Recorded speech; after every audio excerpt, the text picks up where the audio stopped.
Zoti Tuçaj, sigurisht të gjitha ata çfarë ju thoni, dyfishimi i pensioneve, paga 1200 euro, rritja në 5% e GDP-s për arsimin, po kështu edhe për bujqësinë. E kuptoj ty, ku do të gjenden parat. Është plotësisht e drejtë dhe i drejtë skepticizmi i njerëzve. Ju e dini se sa mblidhen taksat sot në Shqipëri?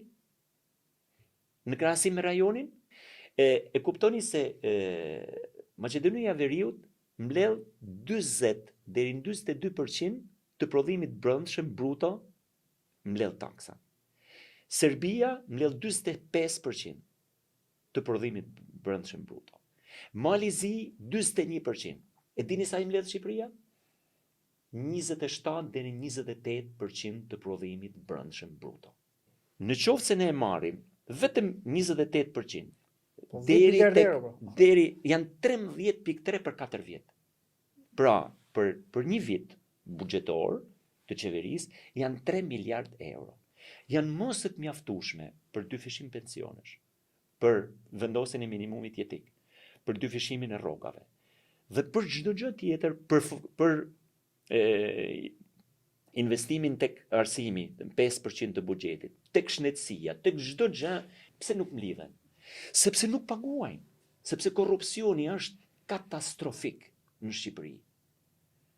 Dhe prodhuesit e mëdhej, tatim paguesit e mëdhej, nuk i paguajnë. Pse ku është kjo diferencë nga 28% deri te 42%?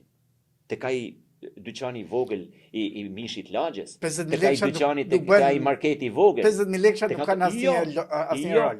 Tek koncesionet e mëdha, 13% e prodhimit të brendshëm bruto në vit janë para mjaftueshëm për të përballuar strategjinë tënde të dyfishimit pensioneve, të dyfishimit pagave, të minimumit jetik, të garantimit minimumit jetik e çdo gjë tjetër. Ne kemi rënë në një paaftësi të jashtëzakonshme të administratës publike, në një friksim të jashtëzakonshëm të administratës publike për të firmosur, sepse burg, çdo gjë. Dhe çdo punojës i administratës publike sot ka frikë të firmosur vetëm nga frika e burgut, sepse nuk i ka aftësitë e duhura për të kuptuar se kush është ligji dhe diferenca e ligjit, ku është diferenca për të shkuar në burg.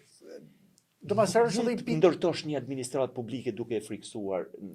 Pa diskutim që ti do të zgjedhësh profesionistët më të mirë që njohin ligjin, por du t'i japish kurajo që t'i japin të drejtën qytetarëve me firma.